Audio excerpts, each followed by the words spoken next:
terserah saja mereka ngomong kan, kita itu hak berdemokrasi mereka. You know how to respect yourself. Pak Jokowi ini memang is a very simple man, but he has guts. Belakangan ini ya ada lewat-lewat di beranda YouTube aku nama 9 naga yang disebut-sebut menguasai perekonomian di Indonesia. Di ILC disebut, Canun juga nyinggung nih tentang 9 naga. Apalagi menyebut 9 Taipan. Ada 3 poin Pak Quick. Budayawan Eros Jarot juga. Kata-kata yang masih di awang-awang kelabu naga 9. Pengusaha kaya raya Jusuf Hamka bilang kalau 9 naga ini ngeri dan gak berani nyebut secara vulgar nama-namanya. Wow. Itu orang-orang kuat semua itu yang Oh, berantem. naga-naga. Hah? Naga-naga. Cuman saya, bukan naga bonar. Aku pun jadi penasaran, siapa sih 9 naga ini? Di pencarian Google, istilah 9 naga ya merujuk ke mereka yang punya pengaruh besar terhadap perekonomian Indonesia. Bahkan katanya juga mengatur hukum dan permainan politik di Indonesia. Aku punya asumsi sendiri nih tentang 9 naga tersebut. Tapi itu bisa kita jawab dengan membahas nama-nama yang dikaitkan sebagai 9 naga tersebut. Nama pertama yang disebut masuk sebagai 9 naga adalah Robert Budi Hartono. Nama aslinya Owe Huijong. Dia ini adalah anak kedua dari pendiri perusahaan jarum Owe Wiguan.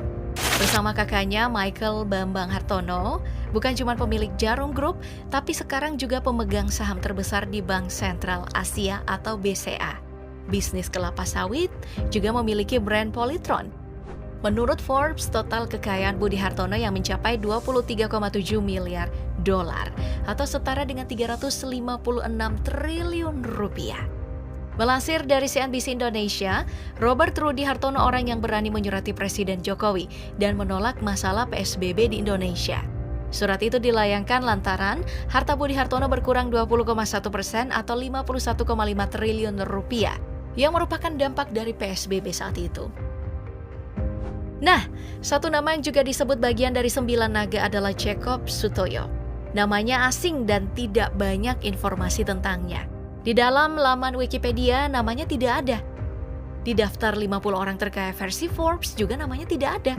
Dari beberapa sumber dia ini adalah Presiden Direktur PT Gesit Sarana Perkasa, salah satu perusahaan yang terlibat pembangunan hotel elit JS Luansa di Kuningan.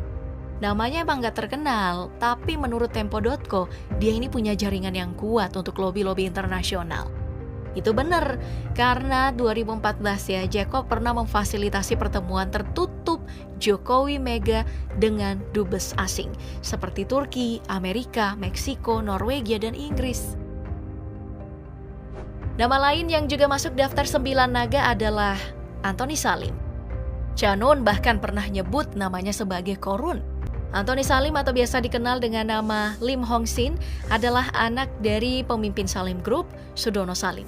Bisnis Antoni Salim diantaranya adalah Salim Group, Indofood, Sari Roti, dan Indomaret. Total kekayaannya menurut Forbes mencapai 113 triliun rupiah. Mengutip dari CNBC Indonesia, Salim Group punya kedekatan dengan lingkaran Soeharto. Sederhananya, Soeharto yang melindungi bisnis keluarga Salim. Dari situ, Soeharto dapat uang dari bisnis keluarga Salim. Antoni juga disebut sebagai pewaris pilar Cendana.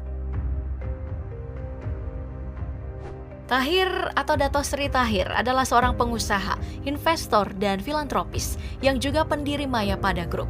Menurut Forbes, dia masuk dalam daftar 10 orang terkaya di Indonesia. Kekayaannya mencapai 63 triliun rupiah, padahal dulunya hanya anak juragan becak di Surabaya. Sukses di dunia bisnis, ia pun lalu menikah dengan Rosi Riyadi, putri dari pendiri Lipo Group, Muhtar Riyadi. Mengenai hubungannya dengan pemerintahan, Dato Sri Tahir sekarang menjabat sebagai anggota Dewan Pertimbangan Presiden. Nah, anak dari Muhtar Riyadi yang juga ipar dari Dato Sri Tahir, James Riyadi, juga disebut sebagai anggota 9 naga. Dia adalah salah satu konglomerat terbesar di Asia di bidang real estate, retail, perhotelan dan rekreasi, kesehatan, pendidikan, media telekomunikasi, bisnis digital, dan perbankan.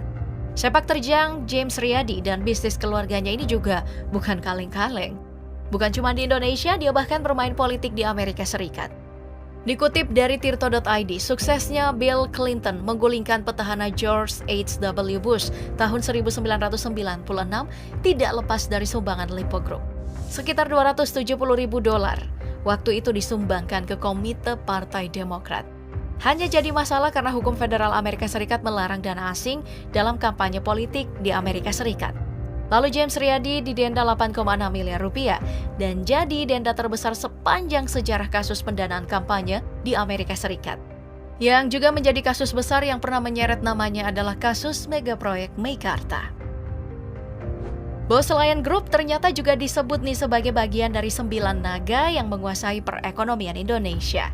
Di pemerintahan, dia pernah jadi anggota Dewan Pertimbangan Presiden di era pemerintahan Jokowi, politisi Partai Kebangkitan Bangsa dari keturunan Tionghoa yang menjabat waketum, juga jadi duta besar Indonesia untuk Malaysia.